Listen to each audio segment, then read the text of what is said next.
से शोभा बढ़ेगी, ध्वजा जिनालय शिखर पर चढ़ेगी। जिनवर के आने से शोभा बढ़ेगी, ध्वजा जिनालय शिखर पर चढ़ेगी। अब तो सबने ये गाया रे मंगल अवसर ये आया रे, नर नारी कर लो तैयारी महोत्सव की।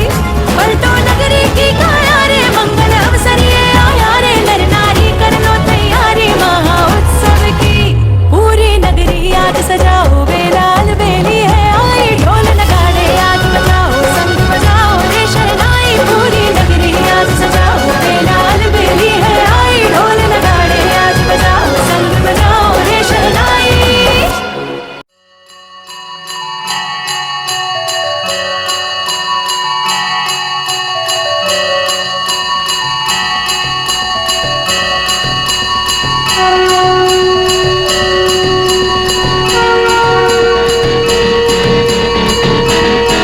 जय जय नमोकारा मंत्र नमोकारा, जय जय नमोकारा मंत्र नमोकारा, जय जय नमोकारा मंत्र नमोकारा, जय जय नमोकारा मंत्र नमोकारा, जय जय नमोकारा मंत्र नमोकारा, जय जय नमोकारा मंत्र नमोकारा, जय जय नमोकारा मंत्र नमोकारा, जय जय नमोकारा मंत्र नमोकारा। मंत्रों में मंत्र नमोकार है, जिससे कटते हैं कर्म सभी। नमोकार की नैया पालो सहारा, ना डूबोगे फिर तुम कभी।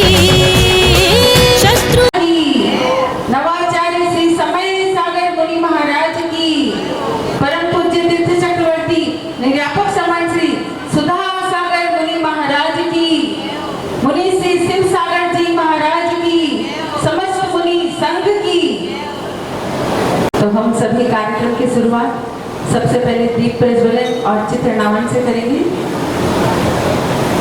दीप प्रज्वलन और चित्रनावन के लिए मैं बुलाना चाहूंगी हमारे बीच में आज मंगलाचरण के लिए छोटा बाजार से महिलाएं उपस्थित हैं, तो वो सभी यहाँ आए। श्रीमती अंजू जी, इंदू जी, दीपिका जी, ज्योति जी और एकता जी, जोरदार तालियों से हम सभी इनका स्वागत और सम्मान करते हैं, वो यहाँ आए। और साथ में आज जोरदार तालियों के साथ अनुमोदना करेंगे। ये पर्दा हटा दो, जरा दर्शन करा दो, हम भक्त तुम्हारे आए हैं कोई गैर नहीं। प्रभु जी भक्त तुम्हारे आए हैं कोई गैर नहीं।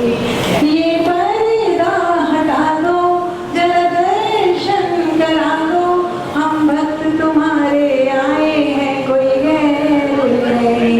गुरु जी भक्त तुम्हारे आए हैं कोई गैर नहीं। और दीप प्रज्वलन का कार्यक्रम भी हो रहा है, जोरदार तालियों के साथ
सभी मेंबर्स ऊपर आ जाए इस मंच पर।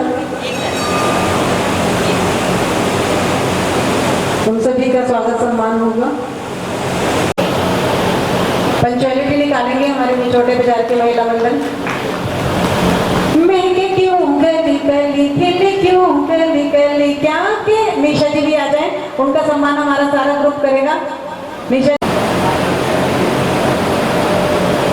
इनके लिए बोलना चाहेंगे क्या?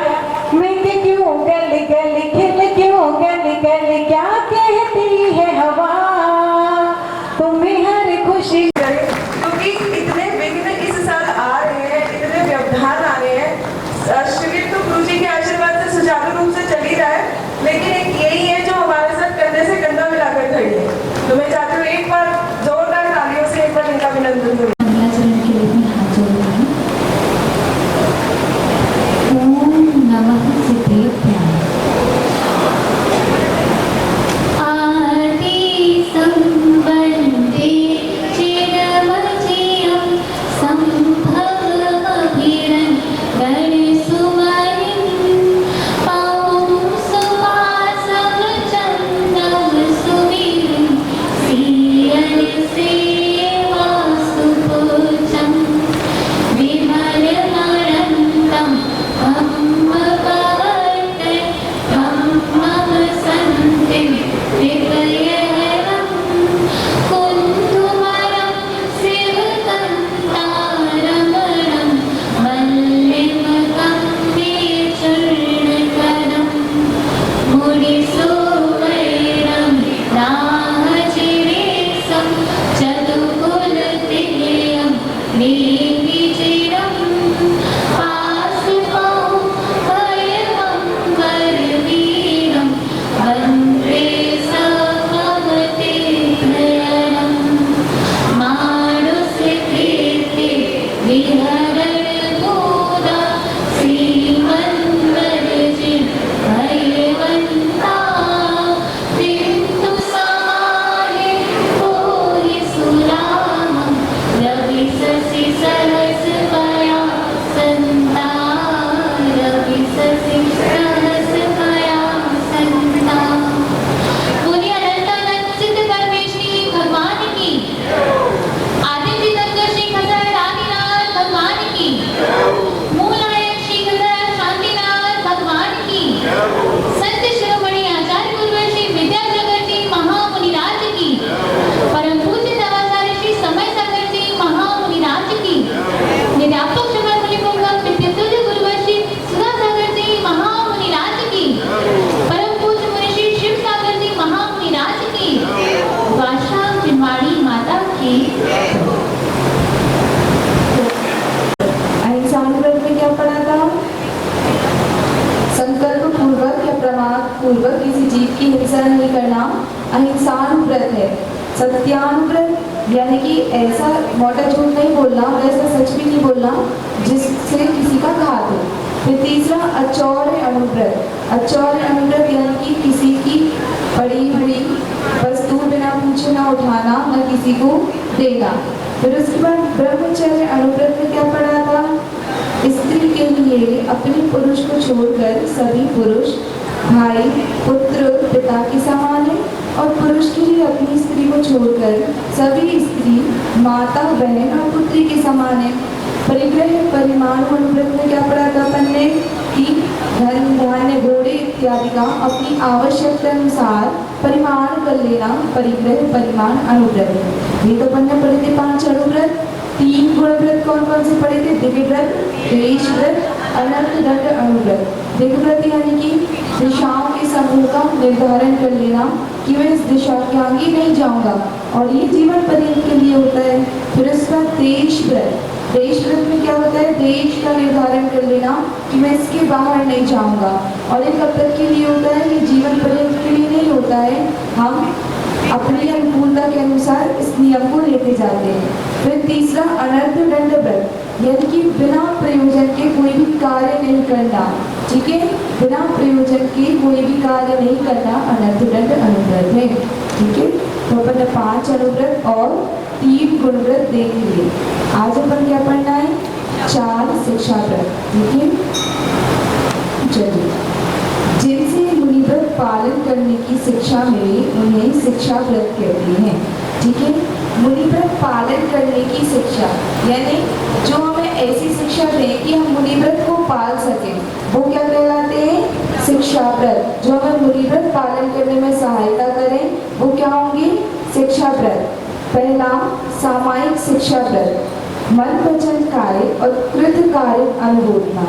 देखिए, मन वचन काय, मन वचन काय, कृत यानी कि करना, कार्य यानी कि करवाना, अनुबोधना यानी कि कोई कर रहा है तो उसकी क्या करना? अनुबोधना। वाह कितना सुंदर काम किया। जैसे कि कोई कुछ कार्य करता है तो अपन ताली बजाकर क्या करते हैं? अनुबोधना, यानी कि कितना अच्छा कार्य किया है उसने, मैंने तो नहीं किया लेकिन उसने किया तो मैं क्या कर रही हूँ? उसकी अनुबोधना। मन वचन कार्य, कृत यानी कि करना, कृत करना, कार्य यानी कि किसी दूसरे से करवाना, और अनुबोधना यानी कि किसी ने किया है तो उसकी क्या करना? अनुबोधना करना, प्रशंसा करना कि कितना अच्छा कार्य किया है। तो कृत मन वचन कार्य और कृत कार्य अनुबोधना के द्वारा नियत समय तक, नियत यानी कि फिक्स समय तक, निश्चित समय तक पांचों पापों का त्याग करना और राग द्वेष छोड़कर अपने शुद्ध आत्म स्वरूप में लीन होना सामायिक शिक्षा व्रत है। देखिए, अपन ने पहले भी पढ़ा था, सामायिक यानी कि क्या होता है? समता। और सामायिक कौन करता है? मुनि महाराज। हम क्या कर सकते हैं? अपनी बैठ के आत्मा का ध्यान कर सकते हैं कि मेरी आत्मा का स्वभाव ऐसा है, लेकिन सामायिक कौन करते हैं? मुनि महाराज। वो मन वचन काय कृत कार्य और अनुबोधना के द्वारा नियत समय तक पांचों पापों का त्याग कर देते हैं और सभी राग द्वेष को छोड़कर अपने शुद्ध आत्म स्वरूप में लीन हो जाते हैं। आपने देखा होगा जब मुनि महाराज सामायिक में लीन होते हैं, निश्चित समय क्यों कहा है? मुनि महाराज कैसे निश्चित समय के लिए सामायिक में लीन होते हैं? हाँ, देखिए, जब उनकी आपने शुभोपयोग और शुद्धोपयोग, दो उपयोग के नाम सुने होंगे, शुभ और शुद्धोपयोग। जब मुनि महाराज आहार ले रहे हैं, अपन को प्रवचन दे रहे हैं, श्रावक से बात कर रहे हैं या और कोई भी क्रियाएं कर रहे हैं, तो उस समय उनका कौन सा उपयोग होगा? शुभ उपयोग। शुभ यानी कि अच्छा उपयोग, यानी वो आहार इत्यादि भी ले रहे हैं, श्रावक को उपदेश भी दे रहे हैं। किसके लिए दे रहे हैं? उनके कल्याण के लिए, अपनी आत्मा के कल्याण के लिए। तो वो कौन सा उपयोग माना जाएगा? शुभ उपयोग। लेकिन आत्मा में लीन नहीं है, आत्मा में जब वो लीन हो रहे हैं तो कौन सा उपयोग माना जाएगा?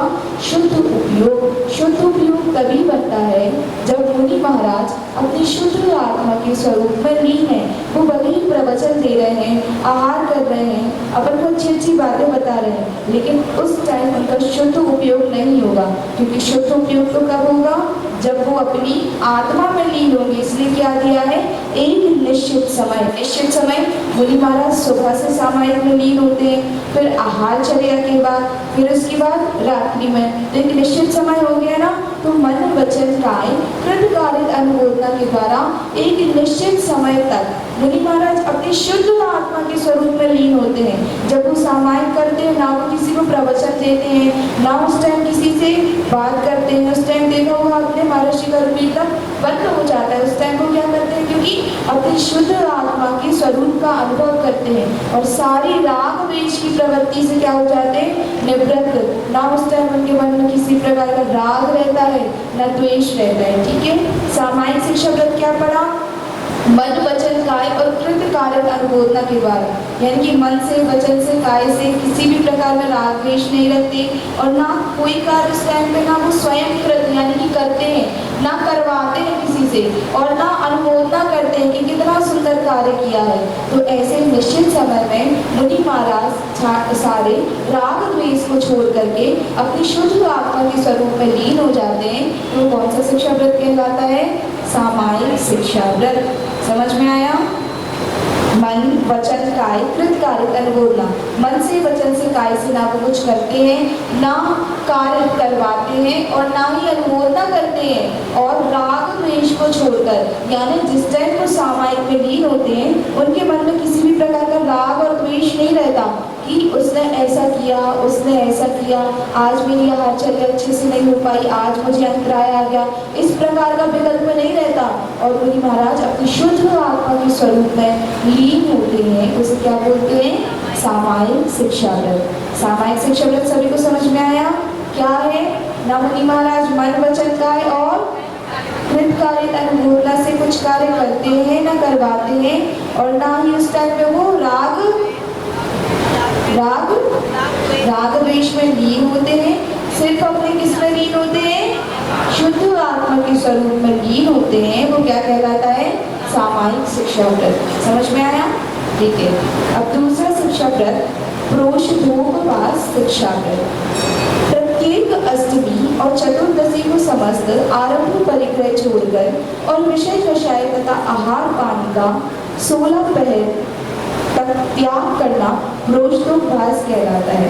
देखिए, एक पहर कितने घंटे का होता है? 3 घंटे का। 16 पहर कितने घंटे के हो जाएंगे? 48 घंटे के। प्रोषित एक बार भोजन करने वाले अर्थात एक आसन का नाम है। एक आसन के साथ उपवास करना प्रोषधोपवास कहलाता है। जैसे किसी पुरुष को अष्टमी का प्रोषधोपवास करना है तो उसे सप्तमी और नवमी को एकासन और अष्टमी का उपवास करना चाहिए और श्रृंगार इत्यादि का त्याग करना चाहिए। देखिए, प्रोषण यानी कि होता है एकासन, उपवास यानी कि उपवास करना, एक आसन के साथ उपवास करना। इसमें कितने घंटे बताएं? 16 पहर तक का त्याग होना उत्कृष्ट प्रोषधोपवास कहलाता है। जैसे कल अष्टमी है और मुझे क्या करना है? प्रोषधोपवास करना है। तो मैं क्या करूंगी? आज एक आसन करूंगी, कल अष्टमी के दिन उपवास करूंगी और अष्टमी के अगले दिन एक और एक आसन करूंगी। ठीक है, तो कितने घंटे का गैप हो जाएगा? 48 घंटे। जैसे आज मैंने एक आसन किया, आज का पूरा दिन, कल का पूरा दिन, एक दिन में कितने घंटे हो जाएंगे? 24 घंटे। 24 घंटे वो मान ली। आज एक आसन के बाद कितने घंटे हो जाएंगे? आज मैंने एक आसन किया, कितने घंटे की छूट हो जाएगी? आज का पूरा दिन अपन देखेंगे तो 12 घंटे तब हो जाएंगे। आज मैंने भोजन किया, एक आसन किया, तो आज का पूरा दिन 12 घंटे और उसके बाद पूरे दिन का अगले दिन उपवास है तो 24 घंटे। ठीक है, फिर उसके बाद जो पूरा दिन रहता है, रात्रि निकलती है, जो सुबह का दिन होता है और अपन अगला एक आसन करते हैं, उस टाइम कितने घंटे हो जाते हैं? पूरे 16 पहर। यानी कि अपन को 16 पहर का ही त्याग करना चाहिए उत्कृष्ट 48 घंटे का। ठीक है, अपन ने आज एक आसन किया, पूरा दिन गया, फिर उसके बाद पूरा उपवास का एक दिन गया, फिर अगले दिन जब कितने 48 घंटे पूर्ण हो जाए फिर अपन को क्या करना चाहिए? एक आसन करना चाहिए। ऐसे क्या होता है? प्रोषधोपवास। यानी कि यदि अष्टमी है, कल अष्टमी है तो आज एक आसन करेंगे, कल उपवास, फिर अगला एक आसन। और जैसे चतुर्दशी है तो क्या होगा? त्रयोदशी को एक आसन होगा, चतुर्दशी को उपवास, फिर उसके अगले दिन एक आसन। प्रोषण यानी कि एक आसन, उपवास यानी कि उपवास करना, यानी कि एक आसन सहित उपवास करना क्या कहलाता है? प्रोषधोपवास। जैसे आज अष्टमी है तो अष्टमी के एक दिन पहले एक आसन करना, अष्टमी का उपवास करना और अष्टमी के अगले दिन एक आसन करना, प्रोषधोपवास। और चतुर्दशी है तो चतुर्दशी के एक दिन पहले एक आसन करना, चतुर्दशी का उपवास करना और चतुर्दशी के अगले दिन क्या करना? पुनः एक आसन करना। ऐसा प्रोषधोपवास माना जाता है। और इसमें कितने घंटे का अंतर हो जाता है? 48 घंटे का। ठीक है, क्योंकि एक आसन के बाद पूरा दिन जाता है वो, फिर उसके बाद उपवास के 24 घंटे, फिर अगले दिन जब तक अपन पुनः एक आसन नहीं कर लेते पूरे 16 पहर, लगभग 16 पहर 48 घंटे का गैप हो जाता है। फिर इसके बाद क्या? श्रृंगार, आरंभ, गंध, पुष्प, तेल, स्नान, अंजन, सुंगली वगैरह चीजों का त्याग करना, यह उत्कृष्ट प्रोषधोपवास की रीति है। देखिए, ऐसा नहीं कि उपवास बस करना कि मैंने क्या किया, खाने पीने का त्याग कर दिया बस। अपन देखते हैं 10 लक्षण पर्व में बहुत सी माताएं, बहनें, पुरुष इत्यादि क्या करते हैं? श्रृंगार का त्याग कर देते हैं, साबुन इत्यादि भी अपने शरीर पर नहीं लगाते। क्यों? क्योंकि इससे क्या होती है? और कर्मों की निजरा होती है। जैसे अपन ने उपवास किया तो अपन क्या कर रहे हैं? अपनी आत्मा उपवास कर, एक दिन मैंने बताया था उपयानी की उप यानी कि होता है समीप, वास यानी कि वास करना, उप यानी कि समीप, वास यानी कि वास करना। किसके समीप वास करना? अपनी आत्मा के समीप वास करना। ठीक है, तो सिर्फ भूखे रहने से कुछ नहीं होता। अपन में जो श्रृंगार इत्यादि भी है, इत्र का, श्रृंगार का, जितनी भी आरंभ परिग्रह की चीजें हैं, सबका क्या कर लेना? त्याग कर देना। हमारे यूज में नहीं है, यदि हमारा चल सकता है इसके बिना 2 दिन तक, तो उसका क्या कर देना? त्याग कर देना, उसका भी त्याग कर देना। ये क्या है? उत्कृष्ट प्रोषदोपवास की रीति है। कठिन लगा? बस इतना समझना है इसमें। प्रोषद यानी कि एक आसन, उपवास यानी कि उपवास करना, एक आसन सहित उपवास करना प्रोषदोपवास है। जैसे अष्टमी है तो अष्टमी के एक दिन पहले एक आसन करना और अष्टमी का उपवास, और अष्टमी के एक दिन बाद का भी एक आसन करना। ठीक है, और चतुर्दशी है तो चतुर्दशी का तो उपवास, चतुर्दशी के एक दिन पहले और एक दिन बाद क्या करना? एक आसन करना, प्रोषदोपवास। नाम से पता चल रहा, प्रोषद यानी कि एक आसन सहित उपवास, उपवास करना प्रोषदोपवास है। ठीक है, और 48 घंटे तक का त्याग करना, तो 48 घंटे कैसे हो जाते हैं? जैसे आज मैंने एक आसन किया तो आज का गैप हो गया, और फिर अगले दिन कितने घंटे हो जाते हैं? पूरे 24 घंटे। और आज मैंने अभी खाया तो सुबह तक कितना हो जाएगा? 12 घंटा। फिर अगले दिन पुनः एक आसन करने से पहले कितना गैप? लगभग 12 घंटे का गैप हो जाता है। तो उत्कृष्ट प्रोषदोपवास की रीति मानी जाती है। ठीक है, अष्टमी को क्या करना? अष्टमी के दिन, और अष्टमी के एक दिन पहले और एक दिन बाद एक आसन। और चतुर्दशी को क्या करना? उपवास। चतुर्दशी के एक दिन पहले और एक दिन बाद क्या करना? एक आसन। ये क्या कहलाएगा? उत्कृष्ट प्रोषदोपवास। ठीक है,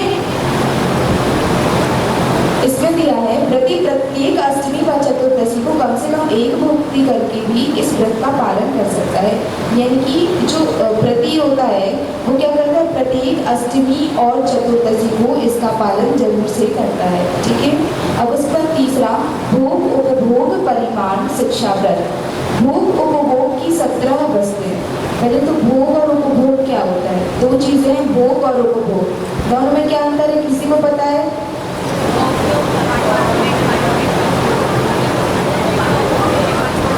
एक बार माइक पहुंचा दीजिए।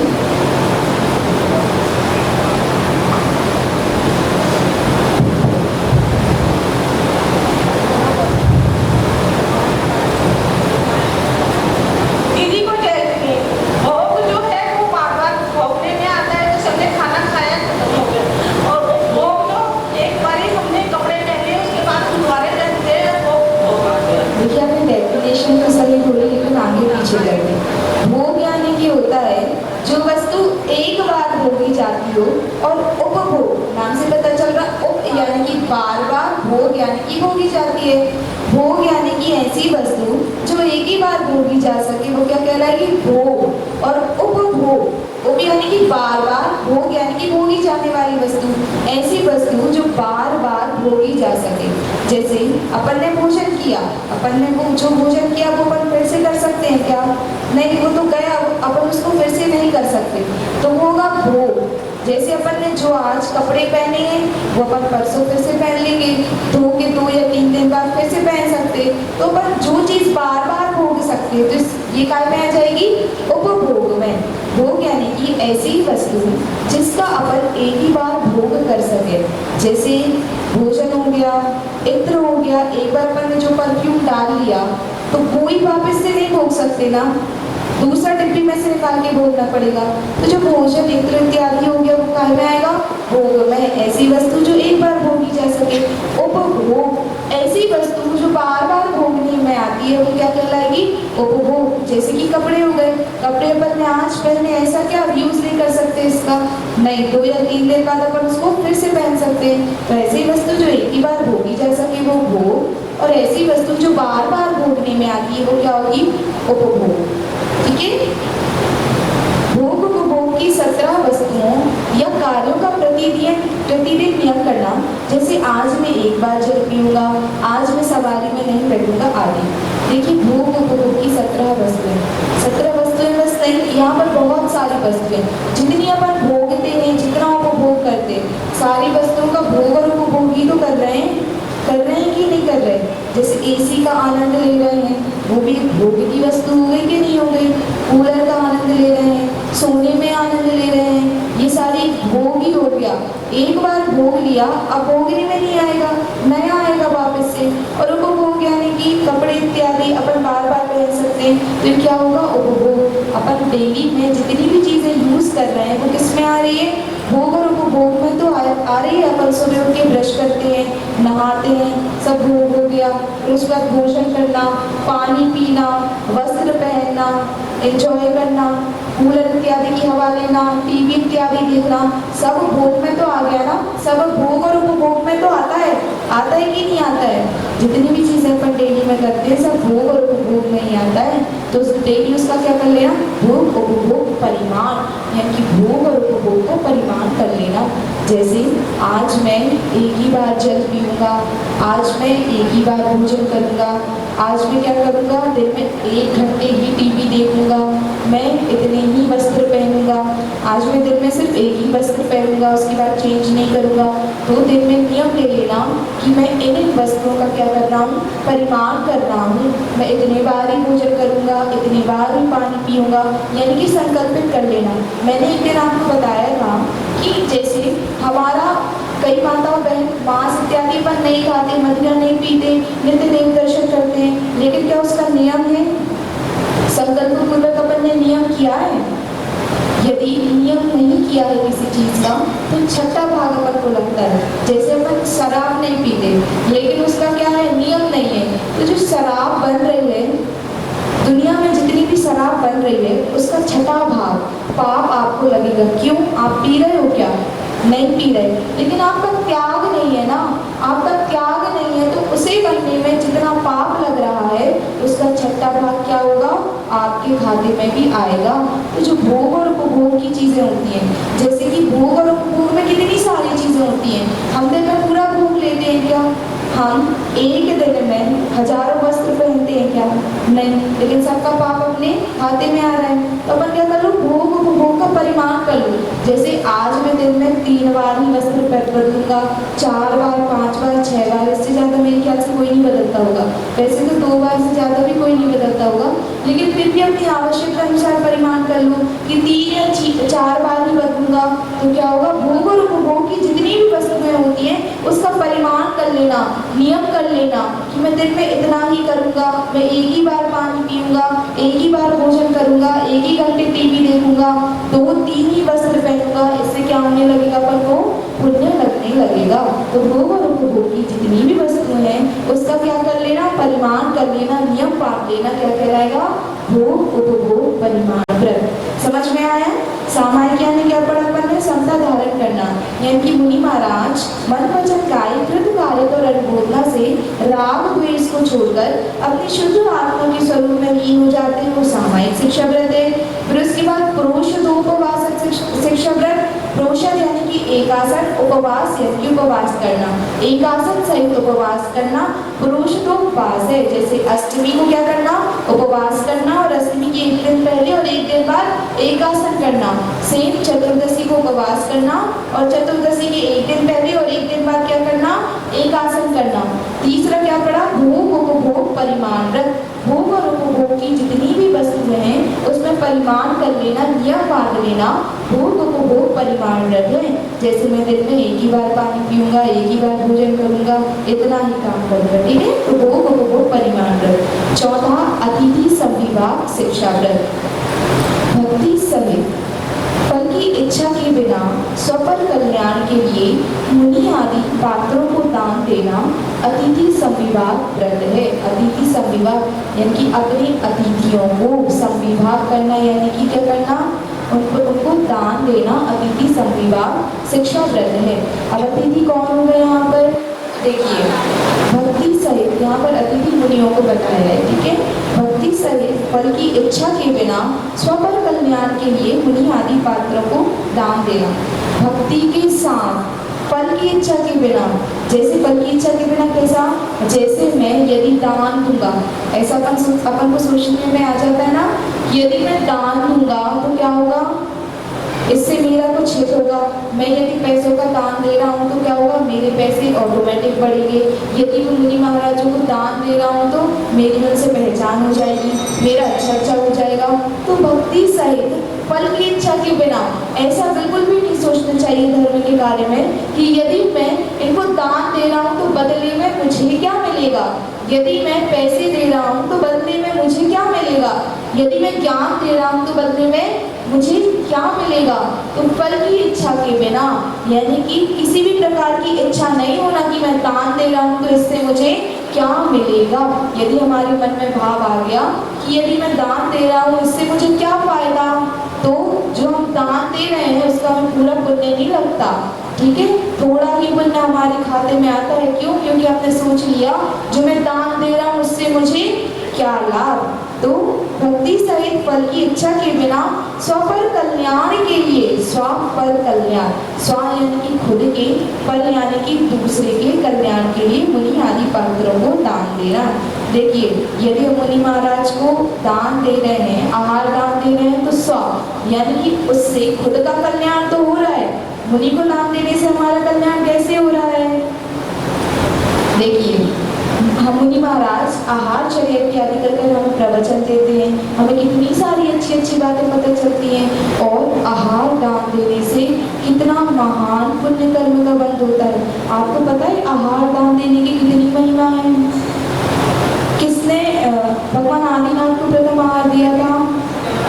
राजा श्याम ने। तो हमारे यहाँ आहार दान की इतनी महिमा है।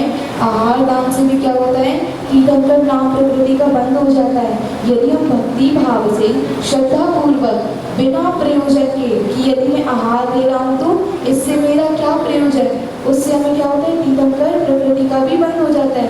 पूज्य मुनिषी सुधासागर जी महाराज कहते हैं कि आहार, मैं आहार क्यों लेता हूँ? जिससे क्या हो, श्रावकों का भी कल्याण हो।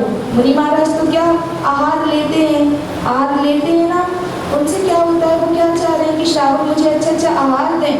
नहीं, अपन ने आचार्य जी को देखा है सभी ने, वो सत रस पंच रस के त्यागी थे, कुछ भी नहीं लेते थे, मीठा नमक इत्यादि खाने में क्या कुछ भी स्वाद नहीं। आपने देखा होगा कि उनके आहार ग्रास भी निश्चित होते थे कि वो 32 ही बार लेते थे। तो एक बार पूज्य मुनिषी सुधासागर जी ने आचार्य जी से पूछा, आपका 5 रस का त्याग है, इतने से आहार लेते हो और जब भोजन करते हो, आहार करते हो तो चटकारे मार मार कर करते हो। जब आचार्य जी को हम देखते हैं तो उनके चेहरे पे हमेशा मुस्कान रहती है, हमेशा मुस्कान ही उनका चेहरा होता है, मुस्कान से भरा हुआ।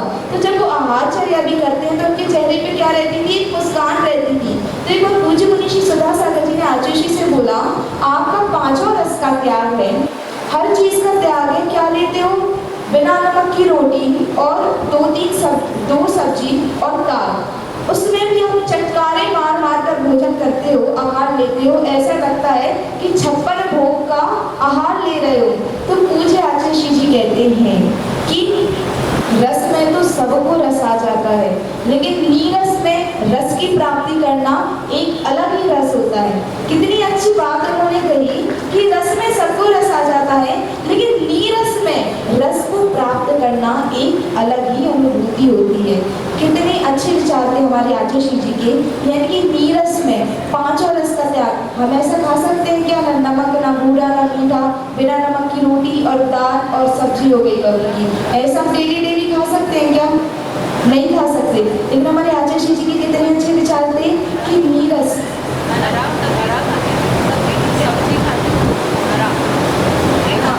आचार्य जी की हरि का भी त्याग था।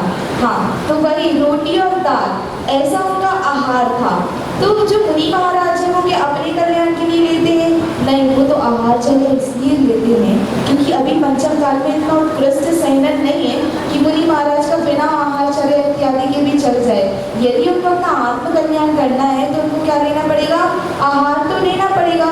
तो जो श्रावक होता है स्व, यानी कि अपने कल्याण के लिए और पर कल्याण के लिए, यानी कि जो मुनि महाराज आहार लेंगे उससे मेरा भी कल्याण होगा और दूसरे भी जो उपदेश सुनेंगे उनका भी कल्याण होगा।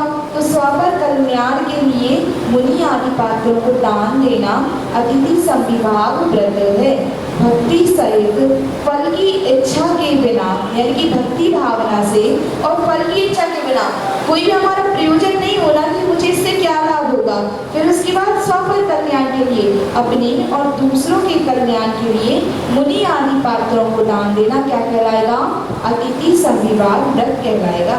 ये 4 प्रकार का दान 4 प्रकार का होता है, ठीक है। अतिथि संविभाग में हम क्या कर रहे हैं? दान दे रहे हैं। तो दान 4 प्रकार का, कौन कौन सा? आहार दान, सबसे उत्कृष्ट क्या होगा? आहार दान। मुनि, आर्यिका, श्रावक, व्रती आदि को शुद्ध भोजन देना क्या होगा? आहार दान। दूसरा ज्ञान दान, धार्मिक पुस्तकें बांटना, पाठशालाएं खोलना, व्याख्यान देकर धर्म और कर्तव्य का ज्ञान कराना ज्ञान दान है। ज्ञान दान में क्या होगा?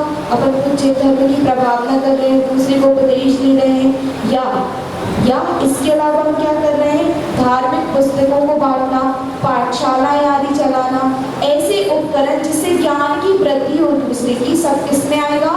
ज्ञान दान। जैसे अपन पेन इत्यादि भी किसी को दे रहे हैं तो क्या में आएगा? ज्ञान दान, क्योंकि उससे वो क्या कर रहा है? ज्ञान अर्जित कर रहा है, ठीक है। तो जितने भी उपकरण ज्ञान से रिलेटेड होते हैं सब किसमें आते हैं? ज्ञान दान में। फिर तीसरा औषधि दान, चतुर्विध संघ को औषधि देना, उनकी सेवा करना औषधि दान है। चतुर्विध संघ क्या होता है? मुनि, आर्यिका, श्रावक, श्राविका, 4 हो गए। तो चतुर्विध संघ मुनि, आर्यिका, श्रावक, श्राविका को औषधि देना क्या कहलाएगा? औषधि दान। अपन ने एक दिन कहानी सुनी थी, कृष्ण जी होते हैं उनको तीर्थंकर प्रकृति का बंध होता है, किस कारण से? श्री कृष्ण को नरक का बंध हो चुका होता है, नरक गति का, लेकिन वो सभी को औषधि दान देते हैं। सभी मुनि महाराजों को क्या देते हैं? औषधि दान देते हैं। उससे उनको क्या होता है? इतना महान पुण्य कर्म का बंध होता है कि वो तीर्थंकर प्रकृति का उनको बंध हो जाता है। भविष्य में आने वाले, भविष्य में जो हमारे तीर्थंकर होंगे उनमें से श्री कृष्ण जी भी हमारे एक भावी तीर्थंकर है, ठीक है। तो औषधि दान देने से क्या होता है? तीर्थंकर प्रकृति का भी बंध होता है। तो औषधि दान देना, किसको दान देना? चतुर्विध संघ को। देखिए यहाँ पर चतुर्विध संघ क्या क्यों दिया हुआ है? जैसे ऐसा भी हो सकता है ना कि किसी गरीब को जरूरत है तो उसको औषधि दे दें, तो उससे भी क्या होगा? उतना ही पुण्य लगेगा। एक मेरा प्रश्न है, जैसे मैंने मुनि को औषधि दान दिया और एक गरीब को भी जरूरत है, मैंने उसको भी औषधि दान दिया, दोनों से क्या समान पुण्य का बंध होता है? कोई उत्तर देगा? ठीक है, पीछे का एक बार माइक पहुंचा दीजिए।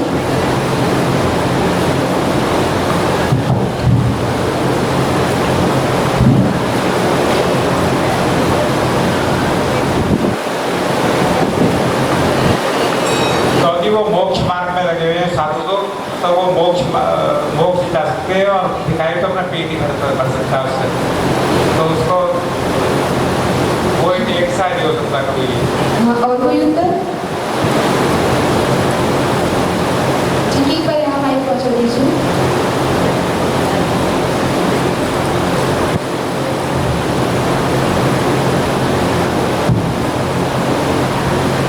यदि हम चतुर्विध संघ को औषध दान देंगे या आहार दान देंगे तो उससे जो उनको रस बनेगा वो मोक्ष। जो आगे हमारे बच्चे आएंगे, जो आगे की पीढ़ी होगी, वो क्या सोचेगी?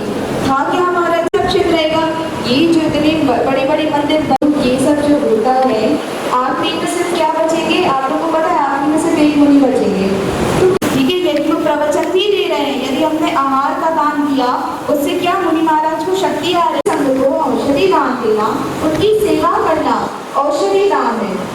और चौथा अभय दान, जीवों की रक्षा करना अथवा मुनि त्यागी और इनकी भी क्या कर दिया?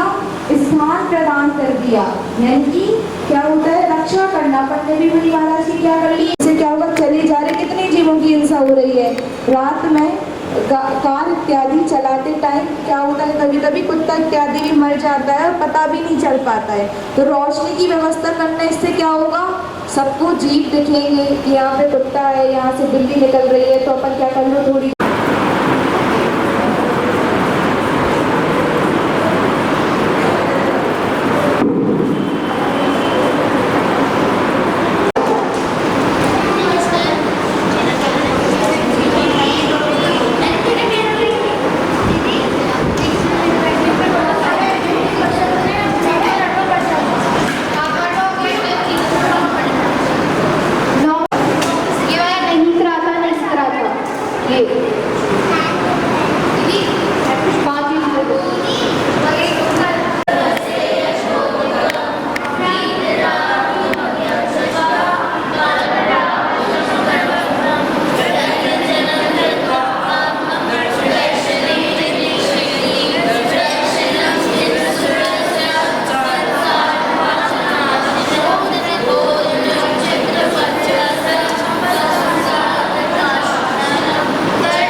बंध अर्थात कर्म का और जीव के प्रदेशों का एक में हो जाना क्या कहलाता है, बंध कहलाता है।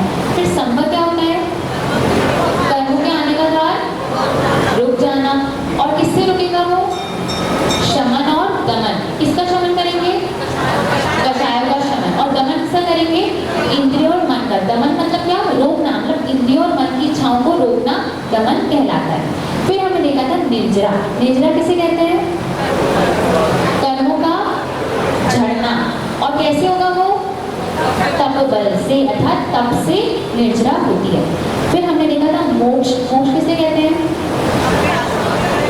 सकल कर्म से रहित अवस्था, मतलब जहाँ पे सभी कर्मों का अभाव हो जाता है वह मोक्ष कहलाता है।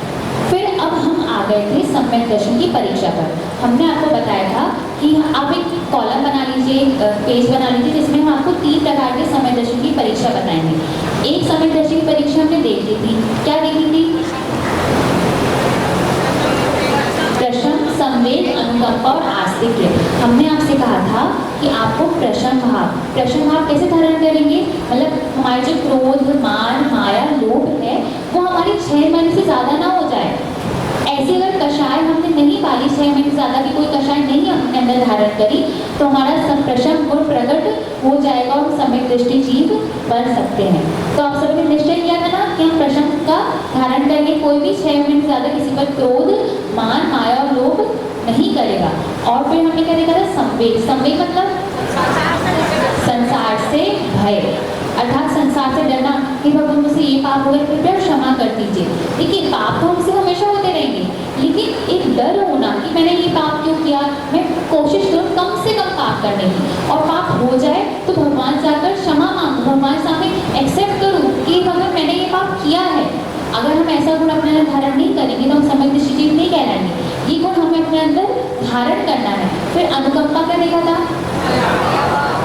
अनुकंपा दया का भाव, मतलब हमारे अंदर जीवों की रक्षा का भाव होना चाहिए। ये नहीं कि अनछना पानी मिल रहा है लेकिन जल्दी में हमने, मतलब छना पानी भी मिल रहा है, जल्दी में अनछना पानी पी लिया, ध्यान से बिछानी नहीं कर रहे हैं, है ना। अपने जो कैसा भोजन करना चाहिए, कम से कम अष्टमी चतुर्दशी को तो जमीन का दाल प्याज नहीं खाना चाहिए, तो उतना भी पालन नहीं कर रहे हैं। नहीं, हमारे अंदर दया का भाव होना चाहिए कि आलू प्याज में असंख्यात जीव होते हैं, अनंतानंत जीव होते हैं, कि मुझे उनकी रक्षा करनी है। ऐसा दया का भाव जब तक नहीं आएगा। अच्छा, कितने लोग मंदिर आते हैं और देख कर चलते हैं, आधे से भी कम लोग यहाँ आते हैं, मतलब हम मंदिर आते वक्त भी देख कर नहीं चलते। सोचिए, कम से कम मंदिर आते वक्त तो देख कर चल सकते हैं। आज के यहाँ का यही नियम है कि आप जब लौट लौटे अपने घर जाए सबको देखते हुए जाना है कि कोई जीवों की हिंसा तो नहीं हो रही। यही तो है अनुकंपा, यही तो है दया का भाव। अब आप ट्रेन से जा रहे हैं, एरोप्लेन से जा रहे हैं, वहाँ पर तो आप देख नहीं सकते कितने जीव मर रहे हैं, पर जहाँ पर आप देख सकते हैं वहाँ पर तो हमें देखना चाहिए। यही तो है अनुकंपा गुण। ये हमें अपने अंदर धारण करना, जितना हो सके उतना। कभी कभी जल्दी में नहीं देख पाते, लेकिन जब तक देख सकते हैं, जितना कर सकते हैं उतना तो करना चाहिए। ये क्या कहलाता है? अनुकंपा गुण कहलाता है। फिर है आस्तिक्य। आस्तिक्य अगर दृढ़ श्रद्धा होना, ऐसा श्रद्धा जो कोई भी आ जाए बोलने के लिए कि नहीं तुम्हारे भगवान गलत है, कोई भी आ जाए कि देखो हमारे भगवान सिद्ध हो चुके हैं, आपको सारे उपाय बताएंगे, तो भी नहीं, हमारे भगवान ही सच्चे हैं, ऐसा बिल्कुल अटूट श्रद्धा होना आस्तिक्य गुण कहलाता है। अब हम आगे जो दूसरी परीक्षा देखने वाले हैं दूसरी परीक्षा, उसमें आपको आस्तिक्य गुण कैसा होना चाहिए आपका, ये और अच्छे समझ में आएगा। हमें तीनों परीक्षाओं में पास होना है, तब जाके हम समदृष्टि जीव कहलाएंगे। तो एक परीक्षा में तो सबने पास कर लिया अपने आप को, सब मानते ना समदृष्टि। प्रश्न बहुत सरल है, संवेग भय तो रखना है संसार से, है ना, डरना है, पापों की क्षमा मांगनी है, दया भाव जितना कर सकते हैं उतना करना है, और भगवान को सच्चा श्रद्धा रखना है। अब हम आते हैं दूसरी परीक्षा पे। तो दूसरी परीक्षा पहले आप लिख लीजिए क्या है, फिर हम इसको समझेंगे। दूसरी परीक्षा में लिखेंगे 25 दोष, 25 दोष से रहित होना और 8 गुण से सहित होना। 25 दोष से रहित होना और 8 गुण से सहित होना सम्यक दृष्टि जीव की पहचान है।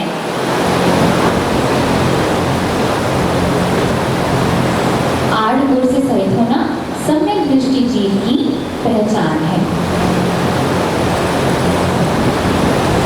चलिए अब हमें अपना परीक्षण करना है ना। दूसरी परीक्षा की सब लोग तैयार है?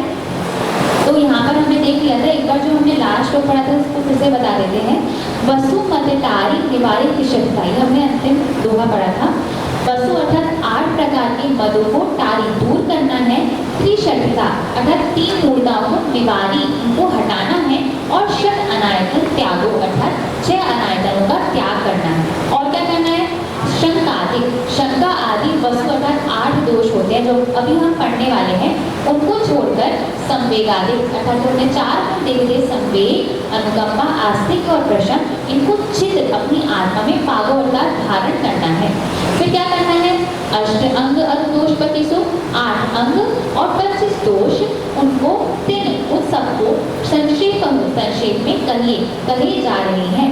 बिन जाने के दोष गुणन को कैसे तजी गए?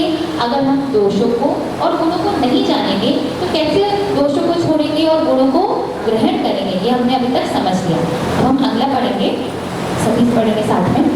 जिन वच में शंका न धार ऋष और सुख वाचा माने, मुनि तन मगर ना देख के नावे, तत् कुतर्क पिछाने, निज गुण अरु पर अवगुण ढाके, वाणिज्य धर्म बढ़ावे, कामादिक कर दृष्टे चिरते, निज पद को सुदेवावे, धर्मी सो गौ वत्स प्रीति सम, कर जिन धर्म ते पावे, इन गुण ते विपरीत दोष वसु, तिनको सतत खे पावे। चलिए अब हम यहाँ पर पहले क्या पढ़ने वाले हैं? पहले तो हमने देखा था कि हमें 25 दोष से रहित होना है और 8 गुणों से सहित होना है। अब हम सबसे पहले देखेंगे 8 गुण, फिर 8 गुणों के बाद हम 25 दोषों को समझेंगे। तो अभी हम 8 गुण देखने वाले हैं और 8 गुणों की परिभाषा जो है ये श्लोक में लिखी हुई है। एक एक शब्द से अर्थ समझते हुए हम 8 गुणों को समझेंगे। जिन वच में शंकाना, बस ये जो 3 शब्द हैं ये पहला गुण।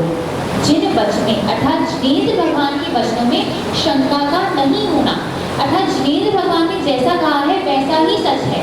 अगर जिनेंद्र भगवान ने कहा कि 7 तत्व होते हैं तो 7 तत्व होते हैं। अगर जिनेंद्र भगवान ने कहा कि सब कुछ पुद्गल है, सब कुछ पुद्गल है। अगर उन्होंने कहा है कि कर्म आत्मा से चिपकते हैं, कर्म पुद्गल है, तो ऐसा ही है। कोई कुछ भी कह ले कि नहीं एक ही जन्म मिला है, मृत्यु हो जाएगी तो फिर तो वापस उत्पन्न नहीं होगी, तो नहीं, ऐसा नहीं मानना। जैसा जिनेंद्र भगवान ने कहा है वैसा ही मानना। इससे प्रसिद्ध कौन हुए थे? देखिए 8 अंगों को समझने के लिए हम प्रत्येक के उदाहरण समझ सकते हैं, लेकिन वो कहानियाँ बहुत बड़ी हैं, 8 कहानियाँ, हम 8 कहानियाँ तो समझ नहीं सकते, इतना समय नहीं है। इसीलिए हम क्या करेंगे, आपको 8 कहानियों की वीडियोस जो आपका ग्रुप है उन्हें प्रोवाइड करवा देंगे। तो आपको जब भी समय मिले, खाना बनाते बनाते, व्यापार करते करते, बस वो 8 कहानियाँ आप सुन लीजिएगा। तो मैं जो उन कहानियों का जो सार है वो आपको सार में बताती जाऊँगी, ताकि आपको जो 8 अंग है वो अच्छे समझ में आ जाए। तो पहला अंग हमने देखा जिनवच में शंकाना, मतलब निशंकित अंग। नाम क्या है उनका? निशंकित, किसी प्रकार की शंका का ना होना निशंकित अंग है। जैसा गुरु ने कहा, जैसा देव ने कहा, वह शास्त्रों में लिखा है वही सच है और बाकी सब गलत है, ऐसा मानना। अब कैसे मानेंगे? तो इसका बहुत अच्छा उदाहरण है अंजन चोर। सभी ने अंजन चोर की कहानी सुनी है? ऐसा कोई जिसने नहीं सुनी हो? चलिए, अच्छी बात है, सभी ने सुनी है। तो अंजन चोर की कहानी सभी को पता है कि वो इतना गंदा आदमी था, इतनी चोरी करता था, जब राजमहल में भी चोरी करी, बहुत दुष्ट था, इतना दुष्ट था कि राजा उससे परेशान थे और कई करोड़ों का इनाम रख दिया था कि कोई उसे पकड़ेगा तो उसे करोड़ों का इनाम मिलेगा। लेकिन अब क्या हुआ कि जब उसको समझ में आ गया कि मेरा तो मृत्यु का अंतिम क्षण आ चुका है, अब तो कुछ नहीं हो सकता, राजा मुझे पकड़ ही लेगा, तो उसको एक सेठ मिला। वो ऐसा सेठ कौन, क्या नाम था सेठ का, किसी को पता है? जिनदत्त, बहुत से जिनदत्त सेठ था। तो जिनदत्त जो सेठ था वो बहुत सच्चा भक्त था गुरु का, उनको ही सच्चा मानता था। और अंजन चोर की सोचो, इतना दुष्ट व्यक्ति था, फिर भी उसकी ऐसी श्रद्धा थी कि जो जिनेंद्र भगवान है वही सच्चे हैं, और जो जिनदत्त सेठ है वो उनको मानता है, तो वो भी बिल्कुल सच्चा है। तो उस जिनदत्त सेठ ने क्या कहा था कि रघुकार मंत्र को अगर पढ़ोगे तो ये कौन सी विद्या सिद्ध जाएगी? आकाश कामनी विद्या। तो उसने क्या किया, उसको रघुकार मंत्र तो याद हुआ नहीं, उसने क्या बोला? आड़म ताड़म कछुना चाड़म सेठ वचन परमाणम, और सारी रस्सियाँ काट दी, और उसको क्या हो गई? विद्या सिद्ध हो गई, और वह आगे चलकर क्या बना? मुनि बना। तो सोचिए कि इतना दुष्ट व्यक्ति था, फिर भी जिनेंद्र भगवान पर श्रद्धा और रघुकार मंत्र में श्रद्धा होने के कारण उसका उद्धार हो गया, ना उसकी मृत्यु हुई, उसके बावजूद उसका कल्याण और हो गया। तो ऐसा बिल्कुल निशंकित अंग हमारे अंदर होना चाहिए कि जरा सा भी शंका नहीं कि पता नहीं स्वर्ग मोक्ष होता है कि नहीं, पता नहीं सच में हम स्वर्ग जाएंगे या नरक जाएंगे, नहीं, बिल्कुल भी जरा सा भी शंका नहीं, मोक्ष होता है तो होता है। अगर मेरा कल्याण होगा तो जिनेंद्र भगवान ने जैसा कहा है वैसा करने से ही होगा। यह पहला निशंकित अंग। फिर दूसरा है धार वृष। वृष का अर्थ होता है धर्म। वृष का अर्थ क्या होता है? बोलेंगे सभी, वृष का अर्थ क्या होता है? धर्म। तो वृष अर्थात धर्म को धारण करना और भव सुख वांछा भाने। भव होता है संसार के सुखों की चाह, भव मतलब संसार, सुख अर्थात सुख और वांछा अर्थात चाह, मतलब संसार की सुखों की चाह भाने। भाने का मतलब क्या है? भाने का अर्थ है यहाँ पर नहीं करना, मतलब संसार के सुख की इच्छा ही नहीं करना। इसके लिए जो कहानी प्रसिद्ध है वो है अनंतमति की कहानी। अनंतमति की कहानी दीदी ने आपको सुनाई थी, सभी को याद है? हाँ, अनंतमति की कहानी में हमने देखा था कि अनंतमति के पास बहुत सारे प्रलोभन आए कि अगर तुम मेरी पत्नी, जैसे राजा ने बोला अगर तुम मेरी पत्नी बन जाओगी तो तुम्हें इतना वैभव मिलेगा। वो जो भीलों का राजा था उसने कहा कि तुम मेरी पत्नी बन जाओगी तो मैं सब लोग तुम्हारा सम्मान करेंगे। तो कितना सारा प्रलोभन था। वो चाहती तो बहुत बड़ी रानी बन सकती थी, लेकिन फिर भी उसने संसार के सुख की चाह नहीं करी, सिर्फ शील की रक्षा की और सच्चे देवशास्त्र पर विश्वास किया।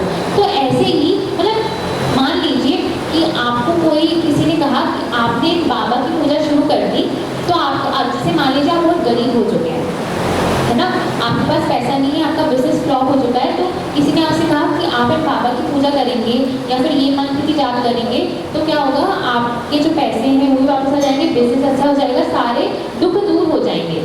तो आपने क्या करने लगे कि वो दूसरे धर्म के बाबा और शास्त्र पर श्रद्धान करने लगे। तो क्या होगा? ये क्या कहलाएगा? ये समय दर्शन कहलाएगा? नहीं, ये क्या कर लिया आपने?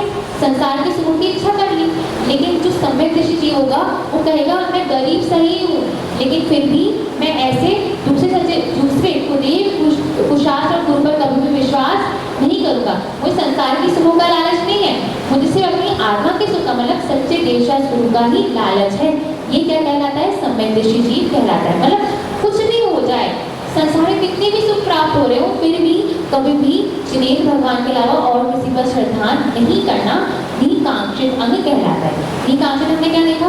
कांक्षा, इच्छा नहीं करना। किसकी इच्छा नहीं करना? संसार के सुखों की इच्छा नहीं करना निकांक्षित अंग कहलाता है। अच्छा बताइए, आपके अंदर घटित हो रहा है सब? निशंकित अंग है सबके अंदर?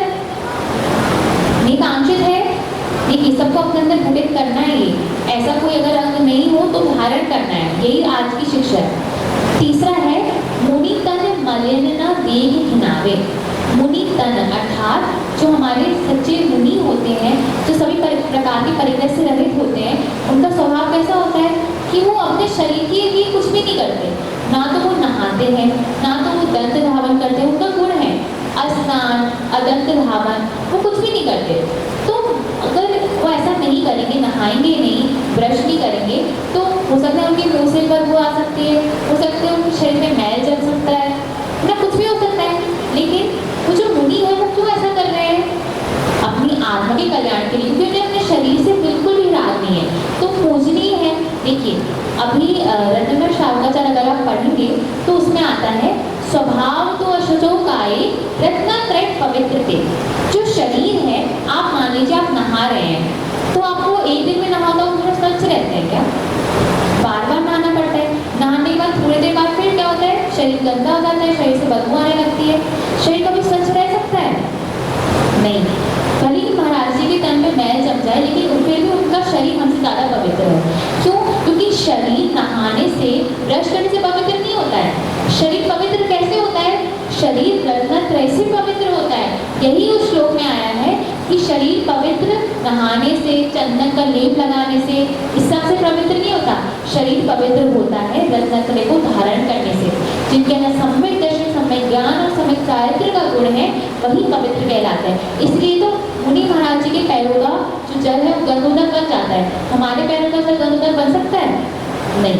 क्यों? क्योंकि उनका शरीर रत्नत्रय से पवित्र है, इसलिए उनका जो वो है जल है वो भी गंगोदक बन जाता है। और हमारा शरीर कितना भी नहा ले, कितना भी चंदन का लेप लगा ले, सुगंधित द्रव्य लगा ले, हमेशा वो अपवित्र ही रहता है। इसलिए अगर मुनि के शरीर में जरा सा भी कुछ, मतलब जैसे मुनि है, अगर मान लीजिए उनके कभी भोजन में आदि में वमन हो जाए, आहारों में वमन हो जाए, तो भी क्या करना? बिल्कुल जरा सा भी घृणा नहीं करना। ये क्या कहलाता है? इस अंग को कहते हैं निर्वी चिकित्सा अंग। मुनि तन अर्थात मुनियों के तन अर्थात शरीर को जो मलिन है उसको देखकर ना घृणावे, घृणा को नहीं करना निर्वी चिकित्सा अंग है। इससे प्रसिद्ध हुए हैं उदयन राजा। कौन? उदयन राजा। तो इनको संक्षेप में समझते हैं। उदयन राजा इतने प्रसिद्ध थे कि देवों में उनकी प्रशंसा होती थी। एक बार देव मुनि बनकर आए और मुनि बनकर उन्होंने क्या किया? बहुत सारा अच्छा भोजन कर लिया, राज से, काम से भोजन कर लिया। और वो सारा भोजन करने के बाद उदयन राजा उनकी पत्नी पर ही गमन कर दिया। लेकिन फिर भी उन्होंने जरा सी भी घृणा नहीं करी और अपना ही सोचा कि मैं कितना पापी हूँ, मुनि को ऐसा भोजन करा दिया। जबकि उन्होंने ही ज़्यादा भोजन किए, मुनि तो ज़्यादा भोजन नहीं करते, और उन्होंने ज़्यादा भोजन किया। क्यों? क्योंकि वो परीक्षा लेना चाहते थे। ऐसे उदयन राजा जिन्होंने क्या किया, कितना भी मतलब मुनि वमन कर दे, मुनि कुछ भी बोल दे, जैसे मुनि ज़्यादा भोजन कर ले तो हमें लगता है ये अरे इतनी ज़्यादा क्यों भोजन करते हैं।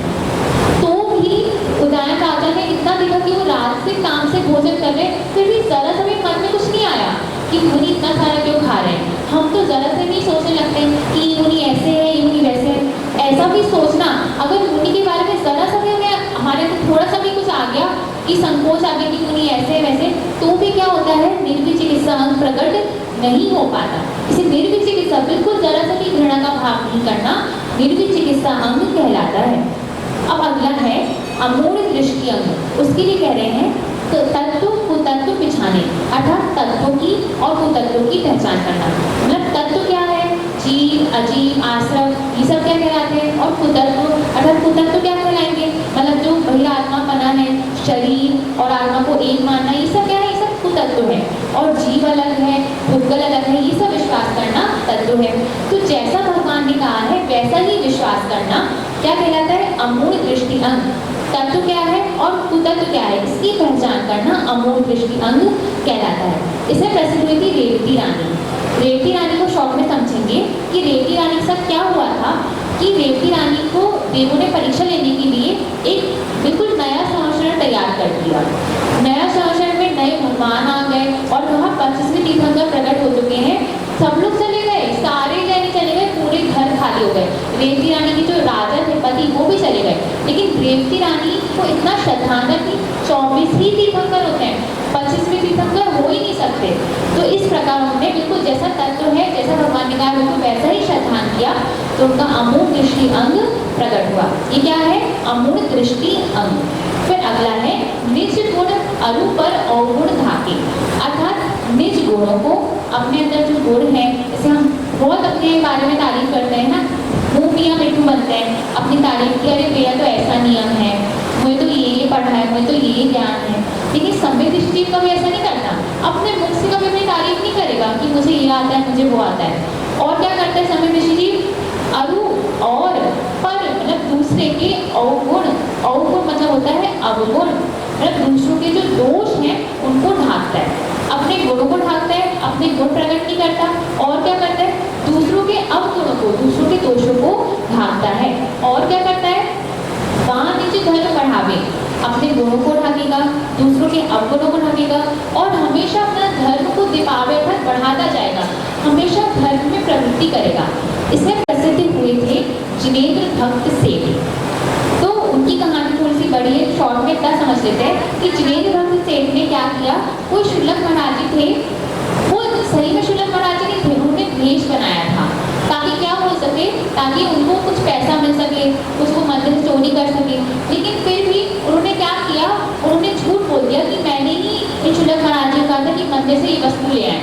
मतलब उन्होंने सोचो जिन धर्म की रक्षा करने के लिए झूठ बोला, किसी और के सामने हमारे धर्म की कभी बुराई नहीं होनी चाहिए, उन्होंने दूसरों के अवगुणों को ढाका और अपना दोष प्रकट कर दिया, अपने बारे में गलत हो गया कि मैंने बोला था। सोचिए ये क्या होता है, सम्यक दृष्टि की पहचान होती है कि वो कभी भी जैन धर्म की कहीं भी सामने बुराई नहीं होने देता। ये कौन सा गुण हो गया? इस गुण को कहेंगे उपगूहन गुण। क्या कहेंगे? उपगूहन गुण। एक बार फिर से देखते हैं, निज गुण को और दूसरों के अवगुणों को ढांकना और अपने धर्म को बढ़ाना क्या कहलाता है? उपगूहन गुण कहलाता है। अगला है कामादिक कर वृषिते चिगते, निज पर को सुदृढ़ावे। काम का अर्थ क्या होता है? मतलब शरीर के प्रति राग होना, काम अर्थात शरीर के प्रति राग होना। फिर ऐसे ही काम आदि में क्या लेंगे? काम, क्रोध, लोभ, माया, ये सब जितने भी दोष हैं वो सब काम आदि में आ जाएंगे। तो काम आदि कर अर्थात काम, क्रोध आदि लोभ को करते हुए वृषिते चिगते। वृष का तुमने क्या देखा था? पहले हमने देखा था ना? हाँ, सभी बोलेंगे वृष का क्या देखा था? धर्म। अर्थात काम, क्रोध आदि करते हुए वृषिते अर्थात धर्म से चिगते, डिगते हुए। चिगते अर्थात डिगते, चिगते अर्थात डिगते हुए, जो काम, क्रोध आदि करते हुए धर्म से डिग रहे हैं, ऐसे व्यक्ति को निज को भी और पर को भी, मतलब मान लीजिए हमारे अंदर भी धर्म अच्छा था लेकिन फिर भी हम क्या करने लगे, उस संगति में आकर कुछ गलत काम करने लगे, तो भी हमने क्या किया, एहसास किया कि मैं तो गलत कार्य कर रहा हूँ। जब भी हम गलत कार्य करते हैं तो अपने अंदर एहसास करते हैं कि अरे मैं तो कुछ गलत कर रहा हूँ, ऐसा हो जाता है ना कि मैं कुछ गलत कर रहा हूँ, ये गलत है। तो उसी प्रकार अगर हम कामादि के कारण धर्म से डिग रहे हैं, दूर हो रहे हैं, तो अपने आप को भी और पर को भी, निज को भी और पर को भी दृढ़ावे अर्थात दृढ़ता से वापस धर्म में स्थापित करना। मतलब मान लीजिए कोई धर्म से डिग रहा है, अब इसमें प्रसिद्ध कौन हुए, उदाहरण से जल्दी समझ जाएंगे। इसमें प्रसिद्ध हुए वालीशेर मुनि। वालीशेर मुनि के संग में एक मुनि थे, वो जो थे उन्होंने मुनि में तो धारण कर लिया था और अपनी स्त्री का भी त्याग कर दिया था, लेकिन एक बार में अपनी स्त्री की याद आने लगी, स्त्री की याद आने लगी तो वालीशेर मुनि ने क्या किया, वालीशेर मुनि अपनी पत्नियों के पास गए, ठीक है, क्योंकि उनकी पत्नियां सोचने लगी कि अपने मुनि बन चुके हैं, मेरे पास क्यों आ रहे हैं। तो वालीशेर मुनि ने क्या किया, वो जानबूझ के गए थे, उन मुनि को लेकर गए थे ताकि देख सके कि देखिए वालीशेर मुनि के पास तो हजारों रानियां थी और उन मुनि के पास सिर्फ एक पत्नी थी, तो हजारों रानियों को छोड़कर मुनि बने हैं, ये दिखाया उनको ताकि जो दूसरे मुनि थे जो उन्हें अपनी एक स्त्री से राग उमड़ आया था उसको वो दूर कर सके। तो इस प्रकार उन मुनि ने दूसरे मुनि को क्या किया था, धर्म में वापस दृढ़ किया था। इसी प्रकार अगर कोई धर्म से दूर हो रहा है, अगर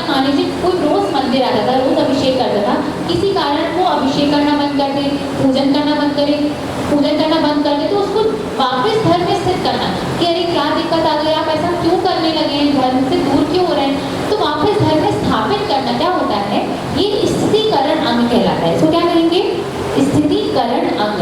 अर्थात काम आदि जो करते हैं, जो धर्म से वृक्ष से अर्थात धर्म से दूर हो रहे हैं, उनको निज को भी और पर को भी दिढ़ावे वापस धर्म में स्थापित करना स्थितिकरण अंग कहलाता है। तो हमने 5 देख लिए। पहला कौन सा देखा था, सभी बोलेंगे ताकि याद हो जाए। पहला कौन सा देखा था, निसंदेह। दूसरा निकांक्षित। तीसरा निर्वी चिकित्सा। चौथा अमूढ़ दृष्टि। पांचवा गुण। और हमें 6 देखनी है। छठवा क्या है, स्थितिकरण। अब 2 अंग और देखते हैं। तो देखिए ये सब हमें अपने अंदर धारण करना है। स्थितिकरण, हमें कभी घर से दूर नहीं होना है, और कोई दूर होगा तो हमें उसे वापस धर्म में लगाना है, ये हमें सीखना है यहाँ से। फिर अगला है धर्मी सो गौवत्स प्रीति सम, अर्थात जो धर्मात्मा पुरुष है। इस प्रकार देखिए गाय और बछड़ा, इनकी प्रीति कैसे होती है। गाय से आजकल की जो माँ होती है, इससे तो बहुत वात्सल्य होता है बच्चे के प्रति, फिर भी एक लोभ होता है कि ये बच्चा जो है मेरी सेवा करेगा आगे चलकर। लेकिन जो गाय है वो कभी भी अपने बछड़े से कोई वो नहीं रखती, लालच नहीं रखती कि मेरा जो बछड़ा मेरे लिए कुछ करे, कुछ नहीं रखती। वो आराम से उसको दूध पिलाती रहती है और कुछ भी वांछा नहीं करती कि ये जो बछड़ा है मेरे लिए कुछ करेगा। तो इतना जो वात्सल्य का भाव है, बिल्कुल निस्वार्थ का भाव है, ये भाव प्रत्येक धर्मात्मा पुरुष से होना। मान लीजिए कोई धर्मात्मा पुरुष जैसे कोई साधारण व्यक्ति मुसीबत में है, तो आप उसकी मदद करती, ये सोचकर नहीं करना मदद कि ये वापस मेरी भी कभी मदद करेगा, मेरे काम आएगा, या फिर मेरा सम्मान करेगा, मेरी तारीफ करेगा। बिल्कुल जरा से भी इच्छा नहीं रखना। ये भी नहीं सोचना कि कभी मैं इसको बोलूँ कि मैंने तुम्हारी मदद करी थी, या फिर ये कहीं बोले कि इन्होंने मेरी मदद करी। ऐसा भाव कभी नहीं लाना। ये क्या कहलाता है, वात्सल्य अंग कहलाता है। वात्सल्य अंग अर्थात जो धर्मात्मा पुरुष, साधर्मी पुरुष है, जो अन्य हमारे जैन साधर्मी बंधु हैं, उससे वात्सल्य का भाव रखना, उससे किसी प्रकार की इच्छा नहीं करना और उनकी हमेशा मदद करना, उनको देखकर प्रसन्न होना, कभी ईर्ष्या भी नहीं करना। कोई हमसे ज़्यादा धर्मात्मा तो उनसे ईर्ष्या करने लगे, नहीं, ऐसा नहीं। बिल्कुल उनको देखकर प्रसन्नता का मुक्त हो जाना, ये बिल्कुल अंदर से आह्लाद का भाव होना, उनकी हमेशा मदद करना बिना किसी इच्छा के। जैसे गाय का बछड़े के प्रति प्रेम होता है, वह वात्सल्य अंग कहलाता है। तो हमने क्या देखा, धर्मी सो अर्थात धर्मात्मा पुरुष से गौवत्स, गाय और बछड़े के समय प्रीति अर्थात वात्सल्य का भाव, प्रेम का भाव रखना क्या कहलाता है, वात्सल्य अंग कहलाता है। अब अंतिम अंग है कर जिन धर्म दिपावे। जिन धर्म को दिपावे अर्थात जिन धर्म की प्रभावना करना। जिन धर्म की इतनी प्रभावना करना कि जैसे मान लीजिए अगर हम भी कुछ नियम लेते हैं तो उसको देखकर दूसरे लोग प्रेरित होते हैं। अगर हम पूजन करा रहे हैं, विधान करा रहे हैं, तो सेम आपने विधान कराया, आपने बहुत सारी द्रव्य खुद से दान दी और आपके कारण बहुत सारे लोग क्या कर रहे हैं, विधान कर पा रहे हैं, है ना। तो आपने जो द्रव्य दान दी उससे बहुत सारे लोग विधान कर रहे हैं, तो कितना पुण्य मिलेगा। आप धर्म की प्रभावना कर रहे हैं। मान लीजिए महावीर भगवान का वो है जन्म कल्याण और आपने जुलूस निकलवाया, जुलूस निकलते हुए देखेंगे तो हो सकता है किसी को सम्यक दर्शन की उत्पत्ति हो जाए कि अरे महावीर भगवान का वैभव देखो कितना बड़ा जुलूस निकल रहा है उनके जन्म कल्याण पर। तो आप जितना हो सके धर्म की प्रभावना करें। कभी देखिए भली धर्म की प्रभावना ना करें, गुरु जी कहते हैं कभी हम धर्म की प्रभावना नहीं भी करता है तो कभी भी धर्म की अप्रभावना नहीं करनी चाहिए। मान लीजिए कोई कहता है अरे जैन लोग तो अंडे भी खाने लगते हैं, जैन लोग तो मांस भी खाते हैं, कोई ऐसा कहते हैं लोग, मेरे सामने भी बहुत सारे लोगों ने कहा अरे हमारे पास जो जैन रहते हैं ना वो कोई धर्मात्मा नहीं है, वो तो अंडा भी खाते हैं, मांस भी खाते हैं, सब कुछ खाते हैं, आलू प्याज भी खाते हैं। तो आपको क्या कहना चाहिए, देखिए जो जैन होते हैं वो सच्चे देवता के ऊपर श्रद्धान करते हैं, वो कभी भी मांस और अंडा नहीं खा सकते क्योंकि जिनेन्द्र भगवान है वो किसको उपदेश देते हैं, वो शाकाहार बनने का उपदेश देते हैं, वो जीवों की रक्षा का उपदेश देते हैं। अगर कोई ऐसा कर रहा है तो वो जैन नहीं है, ऐसा बताना कि नहीं जो जैन है वो अंडा और मांस नहीं खाता। जो जैन है अपनी शक्ति के अनुसार जितना त्याग कर सकता है, अगर वो आलू प्याज खा रहा है तो अष्टमी को नहीं खाएगा। जो जैनी व्यक्ति रात्रि भोजन नहीं करेगा, अगर रात में खा रहा है तो शक्ति नहीं होगी इसलिए खा रहा होगा। कभी जैनी व्यक्ति की बुराई नहीं होने देना, ये क्या है, प्रभावना अंग है। लेकिन अगर हम मान लीजिए अभी आजकल के जैनी ऐसे हैं, अगर आप जैनों में बुराई करें तो इसलिए बुराई कर सकते हैं कि ताकि जैन लोग सुधरे, लेकिन अगर आप अजैनी के सामने जैन की बुराई आएगा। इसलिए हमेशा धर्म की प्रभावना करना और कभी अप्रभावना नहीं होने देना क्या कहलाता है? प्रभावना अंग कहलाता है। कर जिन धर्म दिवावे, अर्थात हमें अपने धर्म को, अपने जिनेंद्र भगवान को और बढ़ाना है, प्रभावना करनी है।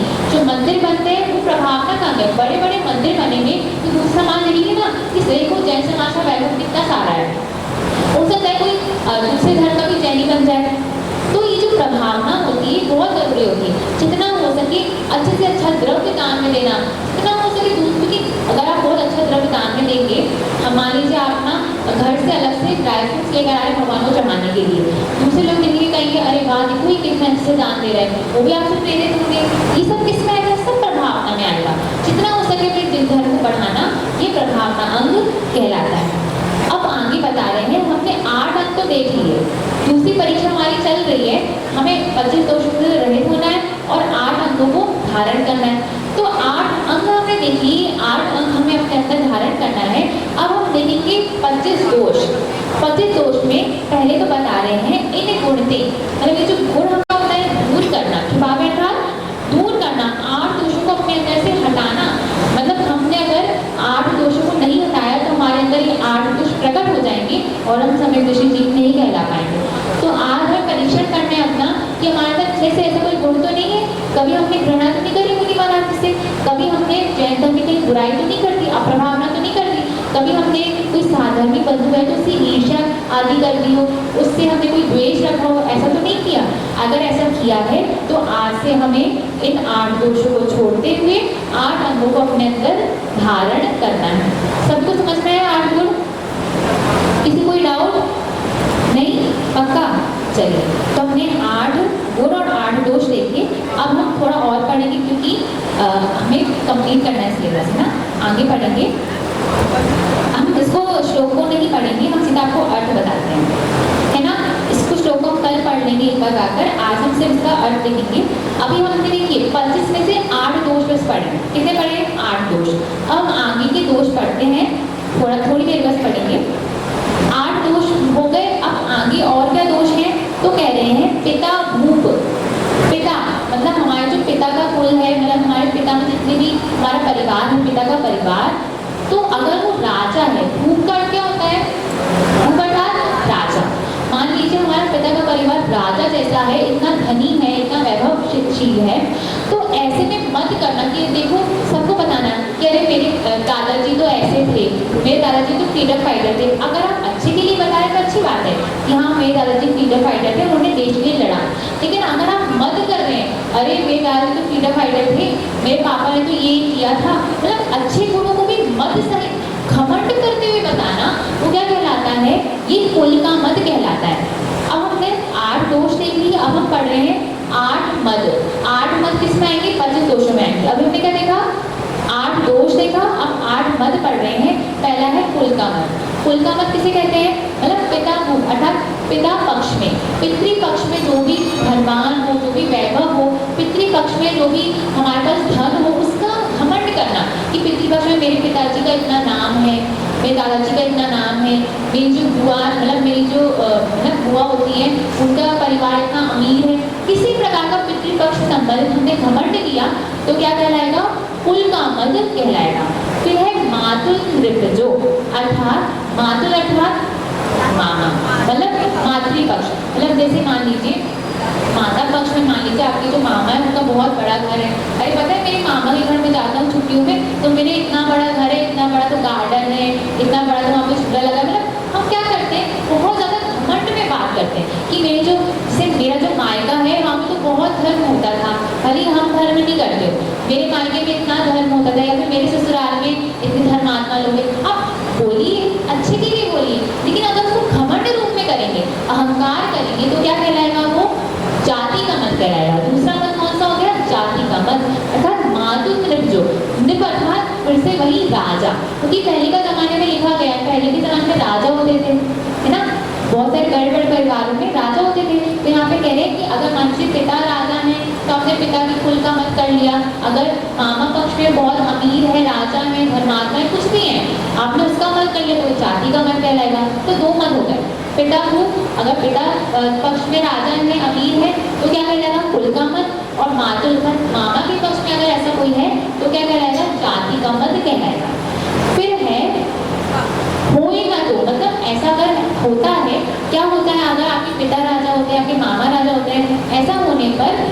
मद ठाने न, अर्थात मद को नहीं करना। अगर मद को नहीं करेंगे तो सम्यक दृष्टि जीव कहलाएंगे। यहाँ पे सम्यक दृष्टि का वर्णन है कि सम्यक दृष्टि जीव को क्या क्या नहीं करना चाहिए, लेकिन अगर हम करेंगे तो क्या कहलाएंगे, 8 मद कहलाएंगे। तो कुल का मद नहीं करना और जाति का मद नहीं करना। फिर अगला है मद न रूप को, अर्थात रूप का, अरे मैं तो कितनी सुंदर हूँ या फिर मैं कितना अच्छा दिखता हूँ, ऐसा मद हो जाता है कि अरे सब सुंदर तो मैं ही हूँ यहाँ पर, और कोई आके तारीफ कर देता है और मद हो जाता है कि हाँ सब लोग मेरी तारीफ करें, मतलब मैं बहुत अच्छा दिखता हूँ, बहुत अच्छी दिखती हूँ, और घमंड करने लगना। तो ऐसा नहीं करना। क्या कहलाता है, रूप का मद कहलाता है। फिर मद न ज्ञान को, सोचिए ज्ञान कितना बड़ा है, कितना बड़ा, केवल ज्ञान कितना बड़ा है। भगवान का जो ज्ञान है वो इतना बड़ा है कि उनके ज्ञान तक तो कोई पहुंच ही नहीं सकता। मैं अपना एग्जाम्पल देकर बताती हूँ कि जो द्वादशांग है, द्वादशांग में 12 अंग है। द्वादशांग बहुत बड़ा है। भगवान ने जो उपदेश दिया, उन्होंने जितना ज्ञान का पूरा उपदेश नहीं दिया, अपने ज्ञान का थोड़ा सा उपदेश दे पाए, क्योंकि पूरा जितना हमें ज्ञान है, कभी पूरा ज्ञान किसी को नहीं दे पाते हैं। ऐसा होता है, ये नियम है।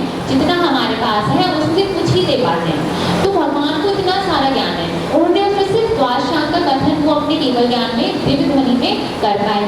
द्वादशांग में भी क्या हुआ, द्वादशांग का लोप होता गया, फिर एक अंक बचा, एक द्वादशांग का सिर्फ एक अंक बचा, एक अंक भी लोप हो गया। फिर द्वादशांग में जो थोड़ा बहुत बचा था, फिर षट्खंडागम आदि, सिर्फ मान के लाख ग्रंथ ही हमारे धर्म में लिखे गए होंगे। लाख ग्रंथ लिखे गए हैं, उनमें से मैंने सिर्फ 10 ग्रंथ ही पढ़े होंगे। तो मैं क्या करूँ, उसका वो करने लगूँ, मत करने लगूँ कि अरे मुझे तो इतना आता है, मुझे इतना आता है, वो किसी को नहीं आता। अब मेरा जो भगवान के सामने ज्ञान है वो तो 0% ही है, मान लीजिए 0% है। अगर मैं उसका ही मत करने लगी, अरे मुझे कितना आता है, मेरे जितना तो किसी को आता ही नहीं है, तो क्या कहलाएगा, ये ज्ञान का मत कहलाएगा। मान लीजिए आपने एक ग्रंथ भी पढ़ लिया और एक ग्रंथ का मत करने लगी, देखो मुझे तो एक ग्रंथ पूरा याद है, तो ये क्या कहलाएगा, ज्ञान का मत। अरे आपको भगवान के सामने कुछ नहीं आता, मुनि के सामने कुछ नहीं आता, लेकिन हमने क्या कर दिया, उसका मत कर लिया, तो ये क्या होगा, ज्ञान का मत कहलाएगा। हमें कुछ कितना भी ज्ञान हो जाए, हमेशा ये मानना चाहिए कि मुझे कुछ भी नहीं आता है, मुझे और पढ़ना है, सीखना है, लेकिन कभी ये नहीं सोचना चाहिए कि मुझे बहुत आता है। ये क्या होगा, ज्ञान का मत। फिर धन का मत, धन का मत नहीं करना। धन बहुत पैसा है तो उसका मत करने लगते हैं। बल का मत, मान लीजिए आप सबसे ताकतवर है, हमेशा आपको बोला जाता है कि ये काम कर दो, वो काम कर दो, तो घमंड आ गया, सारा काम तो मुझसे ही बोला जाता है, मैं सब ताकतवर मैं ही हूँ, मेरी चलती है, ऐसा बल का मत नहीं करना। फिर आता है तप का मत। मान लीजिए आप कहते हैं इतनी शक्ति कि आप बहुत सारे उपवास कर सकते हैं, बहुत सारे काशन कर सकते हैं, तो बताने लगे अरे मैं तो इतने उपवास कर लेता हूँ, इतने काशन कर लेता हूँ। अपने तब के लिए करें, अपनी आत्मा में निर्जरा के लिए करें, लेकिन कभी भी दिखाने के लिए, दिखावा के लिए कभी भी तप नहीं करना चाहिए। क्या कहलाएगा, तप का मत। फिर न मत जो प्रभुता को, अर्थात प्रभुता का क्या होता है, वैभव। मान लीजिए आपका इतना वैभव है, हर जगह आपकी चलती है, सब लोग आपको पूछते हैं, आपके बहुत बड़ा परिवार है, बहुत सारा धन है, वैभव अर्थात हर तरह से संपन्नता होना, तो आपका इतना सारा वैभव है, उसका मत करने लगना, ये क्या कहलाएगा, प्रभुता का अर्थात वैभव का मत कहलाएगा। इस प्रकार से ये 8 मत हो गए। पहला कुल का मत, अर्थात पितृपक्ष में कोई राजा हो तो मत करना। दूसरा जाति का मत, मातृपक्ष में बहुत संपन्नता हो तो मत करना। फिर रूप का मत, ज्ञान का मत, धन का मत, बल का मत, तप का मत और प्रभुता अर्थात वैभव का मत। इन 8 प्रकार को मदों को करना तो क्या होगा, दोष में आएगा। तो हमने 16 दोष पढ़ लिए, 25 में से 16 दोष पढ़ ली, लेकिन अगर हम इनको नहीं करेंगे तो हम सम्यक दृष्टि जीव कहलाएंगे। जो ऐसा ना करे, जो ऐसा नहीं करता है और निज जाने, अपने आप को जानता है, तो क्या कहलाता है, वो सम्यक दृष्टि जीव कहलाता है। मद धारे, लेकिन अगर कोई मद को धारण करता है तो यही दोष वसु।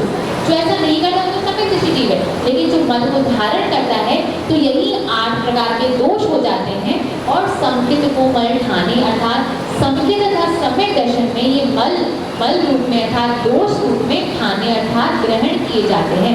तो किसी को भी अभी तक कोई भी प्रकार का मद था हमारे अंदर, रूप का, कुल का, जाति का, धन का, किसी प्रकार का वैभव का भी मत हो, ज्ञान का मत हो कि मुझे जल्दी याद हो जाता है या फिर मैं सबसे होशियार हूँ, इस प्रकार का भी मत हो, तो सभी प्रकार के मत को आज हमें त्याग करना है। आज के लिए इतना ही, बाकी हम कल बाकी के दोष देखेंगे। अब मैं अनुभव से बोलूँगी कि वो प्रश्न करेंगे। शिक्षा व्रत क्या है? रोज पुरुषोत्तम के बाद शिक्षा व्रत क्या है? पुरुषोत्तमवास 16 यानी 48 घंटे का होता है। जैसे अष्टमी को व्रत होता है और सप्तमी और नवमी को जो है एक आसन होता है, ऐसे ही चतुर्दशी का व्रत होता है और त्रयोदशी और अमावस्या पूर्णमासी का क्या कहते हैं एक आसन होता है। भोग और उपभोग में क्या अंतर होता है? भोग और उपभोग में क्या अंतर होता है? इसको एक बार हुआ जा सकता है, मतलब इसको एक ही बार उपयोग में लाया जा सकता है, दोबारा नहीं लाया जा सकता। जैसे कि मतलब खाना है तो खाना हमने खा लिया तो एक ही बार खाया जा सकता है, उसको दोबारा तो नहीं, दोबारा खाना है तो दूसरा खाना खाना पड़ेगा। ऐसी उपभोग वो है कि जिसको हम बार बार उपभोग कर सकते हैं, जैसे कपड़े हो गए, है ना, ये सब चीज़ें उपभोग में आती हैं तो हम बार बार यूज़ करेंगे। प्रश्न से पहले आपको समझ में आ रहा है सभी को? स्वाध्याय करना अच्छा लगता है? तो आप ये और चाहते हैं स्वाध्याय करना? प्रतिदिन जाएगा कोई स्वाध्याय करना? कौन कौन जाएगा कि प्रतिदिन स्वाध्याय करें? बहुत सुंदर, बहुत सारे लोग के हाथ खड़े हुए हैं। देखिए ऐसा एक बहुत सुनहरा अवसर आपको यहाँ पर दिया जा रहा है। आप चाहें तो प्रतिदिन नहीं, हफ्ते में सिर्फ 2 बार स्वाध्याय कर सकते हैं। कैसे कर सकते हैं? गुरु जी ने 12 वर्षीय कोर्स चलाया है। 12 वर्षीय कोर्स में जैसे आपने अभी तो सिर्फ 6 डायलॉग सिद्धांत ऋषि का थोड़ा भाग पढ़ा, आपको पूरे साल भर का समय है। साल भर में आपको पहले साल में क्या पढ़ना है? भाग 1, भाग 2, भाग 3 और 6 डायलॉग, सिर्फ इतना सा पढ़ना है। और पूरा साल है, साल में सिर्फ आपको हफ्ते में 2 बार कक्षाएं मिलेगी, यहीं पर मिलेगी, आपको सिर्फ आना है। हम देखिए इतना कुछ पढ़ रहे हैं, सम्यक दर्शन बनने का, सम्यक दृष्टि जीव बनने का प्रयास कर रहे हैं, तो एक बार सिर्फ एक शिविर पढ़ने से सम्यक दृष्टि जीव नहीं बनेंगे, प्रतिदिन हमें प्रयास करना पड़ेगा सम्यक दृष्टि जीव बनने का। इसीलिए अगर हम चाहते हैं कि हमारा जो स्वाध्याय है वो प्रशस्त हो, हम सम्यक दृष्टि जीव बने, अपना जीवन सार्थक करें, तो सभी 12 वर्षीय कोर्स में एनरोल कराएं। और बहुत सरल है, आपको हफ्ते में सिर्फ 2 बार आना है। यहाँ पे भैया जी आएंगे और आपको पढ़ाएंगे। तो कौन कौन 12 वर्षीय कोर्स में एनरोल कराना चाहेंगे, भाग लेना चाहेंगे? अभी रोज स्वाध्याय करने में तो बहुत सारे लोग हाथ खड़े हुए थे। देखिए पेपर बहुत सरल होता है, कोई दिक्कत नहीं जाएगी आपको। हाँ, जिनको भी इच्छा है वो कार्यकारिणी। अब अगला प्रश्न है आपके लिए, आपको बताना है निर्वी चिकित्सा अंग किसे कहते हैं? जिन्होंने अभी तक उत्तर नहीं दिया, निर्वी चिकित्सा अंग किसे कहते हैं? इस साइड सबसे पिछले दादी बैठते हैं।